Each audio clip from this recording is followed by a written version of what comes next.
कल्पना कीजिए भारत के एक छोटे से गांव का छात्र जिसके परिवार की सालाना इनकम एक बड़े से कोचिंग सेंटर के सालाना फीस के बराबर है। उसके पास ना तो कोटा जाने के पैसे हैं, ना दिल्ली जाने के पैसे हैं। उसके पास सिर्फ एक स्मार्टफोन है जिसमें वो फिजिक्स, केमिस्ट्री, मैथ और करंट अफेयर्स की जानकारी प्राप्त करता है। अब सवाल ये है कि उस छात्र के लिए क्या वो यूट्यूब टीचर्स धोखेबाज हैं या फिर एक अवसर। हेलो दोस्तों, welcome to my channel democracy lens and facts. मेरा नाम अमित है और आज हम बात करने वाले हैं क्या यूट्यूब टीचर्स धोखेबाज हैं या फिर उस समस्या का समाधान जो आज तक हमारा सिस्टम नहीं कर पाया। हाल ही में वरिष्ठ पत्रकार अंजना ओम कश्यप ने यूट्यूब टीचर्स के ऊपर सवाल उठाए। स्टार टीचर्स, यूट्यूब वाले स्टार टीचर्स जिनको कुछ जानना ना कौड़ी, कभी ब्लैक बोर्ड लेकर कुछ एक्सप्लेनर बनाते हैं, खाली व्यूज बटोरते हैं, ऊटपटांग ग्राफ्स लिखते हैं और उसके बाद से अपने आप को इतना भारतीय समझने लगते हैं कि कुछ लोगों को फॉलो करने लगते हैं उनके तमाशे की वजह से, और फिर वो जाकर जहां पर जो आता है वो बोलते हैं और उसके दम पर फिर वो पैसे वसूलते हैं, छात्रों से वसूलते हैं। ये सबसे अगर ऐसा है तो इसकी जांच होनी चाहिए, लेकिन इस मामले में एक दूसरा पक्ष भी है जिसके बारे में कम बात होती है। आज हम उसी के बारे में बात करने वाले हैं। असली लड़ाई टीचर्स बनाम टीचर्स नहीं है। भारत में शिक्षा की सबसे बड़ी समस्या क्या है? शिक्षकों की कमी, पेपर लीक, महंगी कोचिंग, ग्रामीण क्षेत्रों में गुणवत्तापूर्ण शिक्षा की कमी या फिर अवसरों की असमानता। सच्चाई यह है कि भारत में बहुत सारे छात्र प्रतिभाशाली हैं, लेकिन उनके पास संसाधनों की कमी है। समस्या यह नहीं है कि छात्र पढ़ना नहीं चाहते, समस्या यह है कि सभी छात्र गुणवत्तापूर्ण शिक्षा के पास पहुंच नहीं पाते या फिर अच्छी शिक्षा के लिए उनके पास संसाधन पर्याप्त नहीं है। और इसी खाली जगह को भरने की कोशिश ऑनलाइन एजुकेशन में की।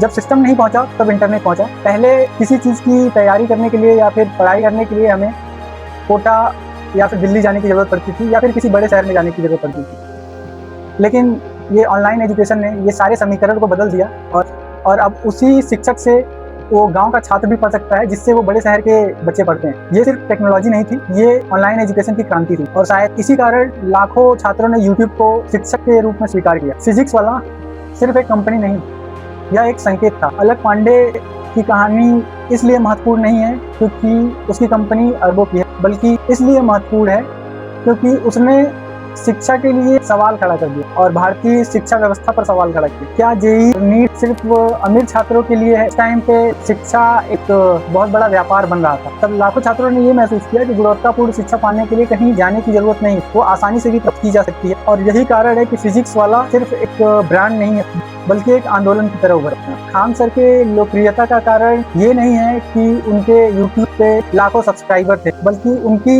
लोकप्रियता का कारण ये था कि उनके पढ़ाने का तरीका जो कि लाखों छात्रों को प्रभावित करता था। खान सर ने ज्योग्राफी, हिस्ट्री और करंट अफेयर को इस तरीके से समझाया जिस तरह से भारत के छात्र सोचते हैं। उन्होंने शिक्षा को इलाइट क्लास से निकालकर आम लोगों तक पहुंचाया और यही कारण है कि उनकी लोकप्रियता इतनी बड़ी। आनंद कुमार ने हमेशा के लिए एक सवाल खड़ा कर दिया कि अगर गरीब छात्र IIT निकाल सकता है तो समस्या प्रतिभा की नहीं, समस्या है अवसर की। सुपर 30 इसी विचार का प्रतीक था और ऑनलाइन डिजिटल एजुकेशन इकोसिस्टम भी इसी प्रकार सोचता है। प्रतिभा गाँव में भी जरूरत है सिर्फ अवसर की। किसी क्षेत्र की आलोचना होनी चाहिए, लेकिन आलोचना तथ्यों के आधार पर होनी चाहिए, सामान्यीकरण के आधार पर नहीं। अंजना ओम कश्यप जी से एक सवाल है कि कुछ यूट्यूब टीचर्स बच्चों को नुकसान पहुंचा रहे हैं तो उनके नाम बताइए, प्रमाण रखिए, तथ्य बताइए, क्योंकि देश को सच्चाई जानने का अधिकार है। लेकिन अगर लाखों बच्चों को लाभ पहुंचाने वाले समुदाय पे सवाल उठाए जा रहे हैं तो फिर उनके योगदान पर भी बातें होनी चाहिए। क्या राष्ट्रीय बहस में ये सवाल नहीं होना चाहिए कि पेपर लीक क्यों हो रहा है, सरकारी स्कूल की गुणवत्ता में कमी क्यों हो रही है, भर्तियां वर्षों तक लंबित क्यों रहती हैं और शिक्षा इतनी महंगी क्यों है? क्योंकि ये सवाल यूट्यूब टीचर से नहीं बल्कि पूरे सिस्टम से जुड़ी हुई है। शायद इस बहस का महत्वपूर्ण प्रश्न यह नहीं है कि यूट्यूब टीचर्स कितने अच्छे हैं और कितने बुरे हैं। असल प्रश्न यह है, क्या उन्होंने उस खाली स्थान को भरा जिसको सिस्टम अभी तक नहीं भर पाई? क्योंकि जब करोड़ों छात्र ये बोलते हैं कि मैंने यूट्यूब से पढ़कर नौकरी पाई, मैंने यूट्यूब से पढ़कर परीक्षा पास की, मैंने यूट्यूब से पढ़कर सपना पूरा किया, तो इन आवाज़ों को भी सुना जाना चाहिए। किसी शिक्षक को भगवान मत बनाइए, लेकिन जिस शिक्षक ने समाज के लिए या फिर छात्रों के लिए काम किया है उन शिक्षकों को खलनायक मत बनाइए। और शायद यही इस पूरी बहस का सबसे संतुलित निष्कर्ष है। जय हिंद, जय भारत। मिलते हैं अगले वीडियो में। धन्यवाद।